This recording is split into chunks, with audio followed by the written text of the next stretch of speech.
ये कहानी न्यूयॉर्क शहर की है, जहां पर परमाणु हमला हो जाता है, जिस वजह से 8 लोगों को एक खास बंकर में शेल्टर लेना पड़ता है। पर वहां पर सरवाइव करना इतना आसान नहीं है। Bollywood silver screen presenting the divide.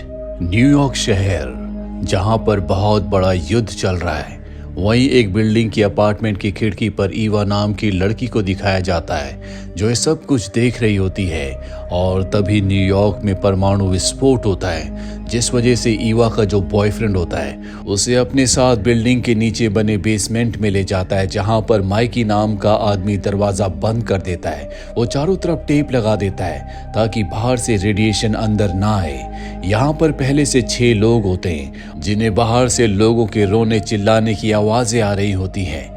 Mikey सबको बताता है कि अगर किसी ने यहाँ से बाहर जाने की कोशिश की तो वो जलकर राख हो जाएगा, क्योंकि बाहर परमाणु विस्फोट की वजह से टेम्परेचर बहुत ज्यादा हाई है, हर तरफ रेडिएशन है। और जल्दी ने एहसास होता है कि जिस बिल्डिंग के बेसमेंट में सब के सब छुपे हुए हैं, वो बिल्डिंग गिर चुकी है। ये बंकर माइकी का ही है। उसने खास इस बंकर को अपने रहने के लिए बनाया है। वो शुरू से यहीं पर रहता है। शायद उसे इस तरह के खतरे का आभास पहले से था, पर अब इनमें से किसी को कुछ नहीं पता कि इन्हें यहाँ पर कब तक रहना होगा।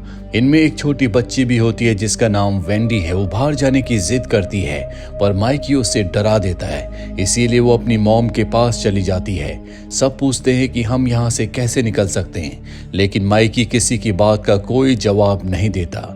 बस इतना ही कहता है कि अगर तुम जिंदा रहना चाहते हो तो तुम्हें वही करना होगा जो मैं कहूँगा, क्योंकि वो पहले भी इस तरह की सिचुएशन में जापान में रह चुका है, जब अमेरिका ने हिरोशिमा और नागासाकी में परमाणु विस्फोट किए थे। मजबूरी में सबको माइकी की बात माननी पड़ती है, लेकिन इस बेसमेंट में सरवाइव करना इतना आसान नहीं है। ईवा सबसे पूछती है क्या किसी के फोन पर नेटवर्क आ रहा है। किसी के फोन में नेटवर्क नहीं होते। यहाँ पर एक ब्लैक अमेरिकन है जिसके पास रेडियो फोन है। वो बाहर की दुनिया से कांटेक्ट करने की कोशिश करता है, लेकिन इसका कोई फायदा नहीं होता। इन्हें यहाँ पर कुछ दिन हो जाते हैं, जिसके बाद जॉश और उसका दोस्त जिसका नाम बॉबी है, ये दोनों के दोनों यहाँ पर बोर हो चुके हैं, इसीलिए तय करते हैं कि ये यहाँ से बाहर जाएंगे। ये दरवाजे को तोड़ने की कोशिश करते हैं, लेकिन माइकी इन दोनों को डरा देता है, जिसके बाद वो दरवाजे को नहीं तोड़ते।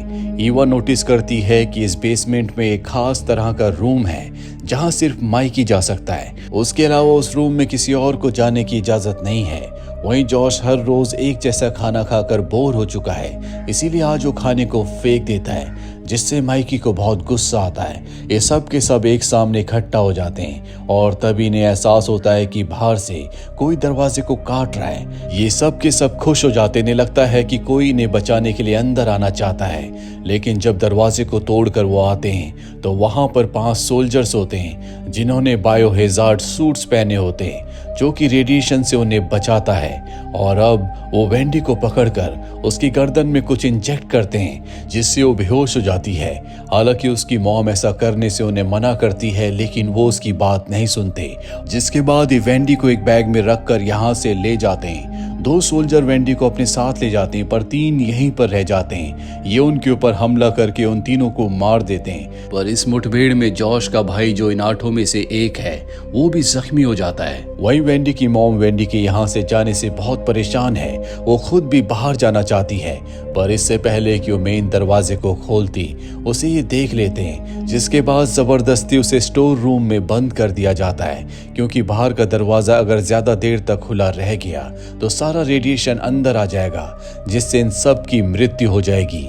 अभी उस सोल्जर के सूट को निकालते हैं, जिसे देखने के बाद माइकी कहता है कि मुझे लगता है कि न्यूयॉर्क के ऊपर जो हमला हुआ है वो अरब देशों ने किया है, जो अब यहाँ पर बचे हुए लोगों को मारना चाहते हैं। इनके साथ जो ब्लैक अमेरिकन होता है वो रेडियो से बाहर की दुनिया में जो सर्वाइवर्स हैं उनसे कनेक्ट होने की कोशिश कर रहा होता है।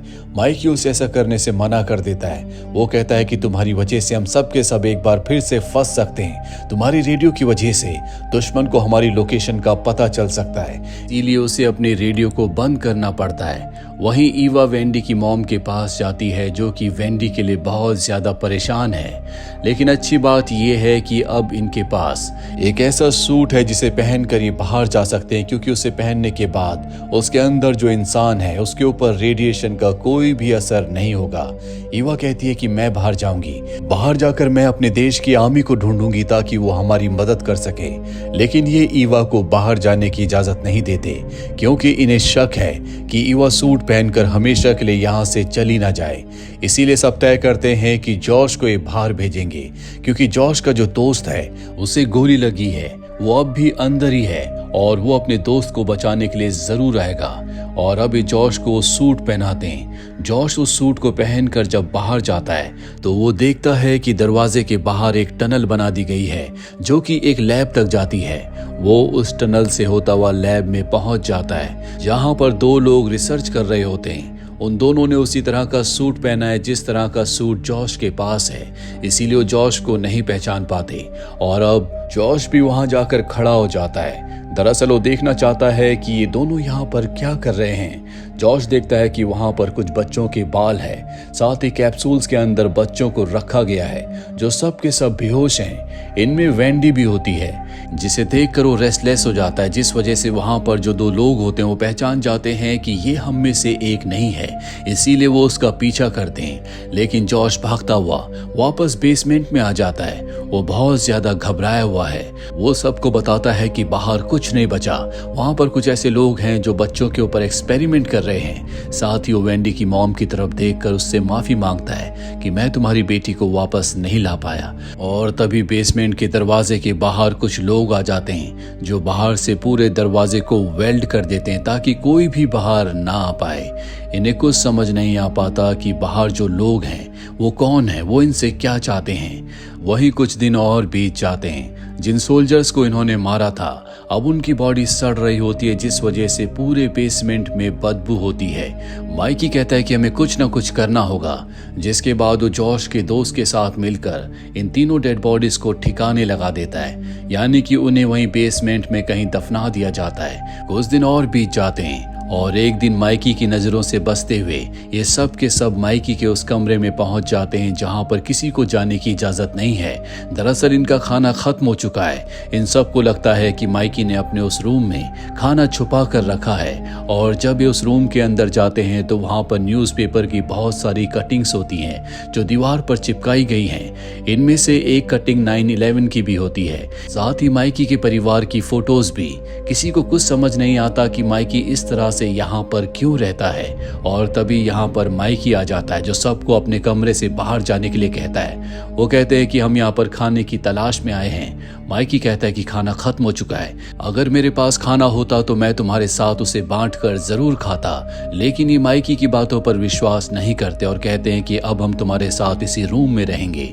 वहीं वेंडी की मॉम को दिखाया जाता है, जिसे इमोशनल सपोर्ट की जरूरत है, इसीलिए जॉश का दोस्त उसका सहारा बनता है। इन दोनों का अफेयर हो जाता है, जिस वजह से उसकी अपनी बेटी की यादें जो उसके दिमाग में होती है वो कुछ हद तक कम हो जाती है। पर हर बीतते दिन के साथ इनकी परेशानियां बढ़ती जा रही हैं। इनकी सबसे बड़ी परेशानी खाना है और अब भी कुछ लोगों को लगता है कि माइकी ने खाना छुपा रखा है। इनके साथ जो ब्लैक अमेरिकन होता है उसके पास एक गन होती है। दरअसल वो एक सिक्योरिटी ऑफिसर था, किसी को नहीं पता था कि उसके पास गन है। और अब वो अपनी गन लेकर माइकी के कमरे में जाता है, जहां पर वो देखता है कि उसके कमरे में एक सीक्रेट दरवाजा है जिसके अंदर बहुत सारा खाना है। वो माइकी के ऊपर गन तान देता है, पर इससे पहले कि वो माइकी को मारता, माइकी उसी की गन छीन कर उसे मार देता है। ईवा भी ये सब कुछ देख लेती है। दरअसल वो उस ब्लैक अमेरिकन का पीछा कर रही थी। वो बाकी सभी लोगों को यहाँ पर बुला लेती है। वो सब के सब माइकी को पकड़कर एक चेयर से बांध देते हैं। सबको पता चल चुका है कि यहाँ पर एक सीक्रेट रूम है जिसके अंदर खाना है। और अब वो उस सीक्रेट रूम का कोड माइकी से पूछते हैं। हालांकि वो कोड नहीं बताना चाहता, लेकिन जब उसे बुरी तरह से टॉर्चर किया जाता है तो वो कोड बता देता है। और अब इनके पास खाने की कई दिनों की सप्लाई आ जाती है। लेकिन अब जैसे जैसे दिन बीत रहे होते हैं, अंदर भी रेडिएशन फैलना शुरू हो जाता है, जिससे इनके दिमाग पर असर हो रहा होता है। जॉश और उसका दोस्त जो होता है, दोनों के दोनों वेंडी की मॉम को फिजिकली अब्यूज कर रहे होते हैं। साथ ही दोनों के दोनों खाने वाले रूम पर अपना कब्जा कर लेते हैं। यहाँ पर जॉश का जो भाई है, जो कि जख्मी हुआ था, वो अब तक पूरी तरह से नॉर्मल है, इसीलिए वो ईवा का साथ देता है। साथ ही मिकी जो अब तक चेयर से बंधा हुआ है, वो ईवा से कहता है कि तुम मुझे खोल दो, पर ईवा ऐसा करने से मना कर देती है। वो उसे कहता है कि मैं तुम्हें खाने के बारे में बताने वाला था, लेकिन इससे पहले तुम लोगों ने मुझे पकड़ लिया। अगर तुम्हें मेरी बातों पर विश्वास नहीं है तो जो खाने का स्टोर रूम है, वहां पर मेरी एक गन है, तुम उस गन को वहां से हासिल कर सकती हो, ताकि जॉश और उसका जो साथी है, जो दोनों अपनी मनमानी कर रहे हैं, हम उन दोनों को रोक सकें। ईवा उसे नहीं खोलती, लेकिन वो गन हासिल करना चाहती है। इसीलिए यहाँ पर उसका एक साथी होता है जिसका नाम सैम है, जिसे वो हमेशा से पसंद करती थी। उसे गन लाने के लिए स्टोर रूम में भेजती है। वही हमें जॉश और उसके साथी को दिखाया जाता है, जो अपना दिमागी संतुलन पूरी तरह से खो बैठे हैं। वो दोनों अपने बाल काट देते हैं। साथ ही उनके साथ जो वेंडी की मॉम थी, उसे भी वो मार चुके हैं। जो ईवा देख लेती है, ये देखकर वो डर जाती है। उसे पता चलता है कि जॉश का जो साथी है, वो स्टोर रूम में बैटरी लेने के लिए गया है। वो नहीं चाहती कि जॉश भी वहां पर जाए, इसीलिए वो जॉश को अपनी तरफ अट्रैक्ट करती है। पर जब जॉश अपनी हद को पार करने की कोशिश करता है, तो वो उसे रोकती है। जॉश इससे गुस्से में आ जाता है। वो उसके सर पर वार करता है, जिससे वो वहीं पर गिर जाती है, और अब वो उसके साथ जबरदस्ती करना चाहता है। वहीं हमें ईवा के साथी को दिखाया जाता है, जिसे गन मिल जाती है, पर वहां पर जॉश का दोस्त पहुंच जाता है। पर इससे पहले कि वो ईवा के साथी सैम के ऊपर हमला करता, सैम उस पर गन तान देता है। वहीं जॉश जो ईवा के साथ जबरदस्ती करने की कोशिश कर रहा होता है, वहां पर उसका भाई आ जाता है, जो उसे ऐसा करने से रोकता है। लेकिन अब यहाँ पर सैम भी जॉश के साथी को गन पॉइंट पर लेकर बाहर आ चुका है। ईवा कहती है कि उसे मार दो, लेकिन वो उस पर गोली चलाने से डर रहा होता है। गलती से वो गोली जॉश के भाई को मार देता है, जिससे उसकी मृत्यु हो जाती है। उसके हाथ से गन छूट जाती है। इसीलिए जॉश का जो दोस्त है, वो उसके ऊपर हमला कर देता है। और इससे पहले कि वो सैम को मारता, ईवा उसके ऊपर हमला करके उसे मार देती है। जॉश अपने भाई की मृत्यु से पूरी तरह से अपना आपा खो बैठता है। इसीलिए वो ईवा के साथी सैम को मार देता है। अब वो ईवा को भी मारना चाहता है। ईवा भागकर उस जगह आ जाती है जहां पर माइकी है। वो माइकी को आजाद कर देती है।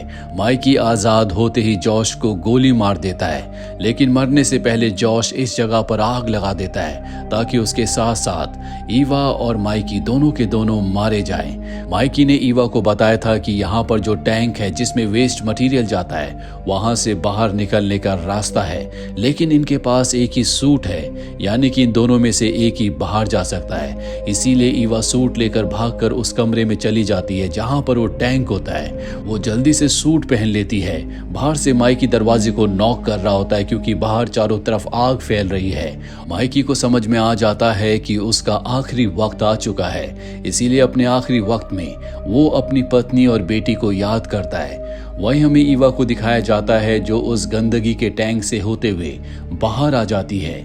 बाहर आकर वो शहर का नज़ारा देखती है, जहां पर चारों तरफ धुएं का बादल है। ये शहर पूरी तरह से तबाह हो चुका है। उसे नहीं पता कि उसे अब कहां जाना है। उसके सामने एक अनजान रास्ता है। इस कहानी में एक सबसे बड़ा सवाल है कि इनके बंकर के बाहर जिसने टनल बनाई थी, वो कौन लोग थे और वो किस चीज के ऊपर एक्सपेरिमेंट कर रहे थे। वो वेंडी को अपने साथ पकड़कर क्यों ले गए। अगर आपके पास इसका कोई जवाब है तो कमेंट बॉक्स में जरूर लिखें। उम्मीद करते हैं कि ये कहानी आपको पसंद आई होगी।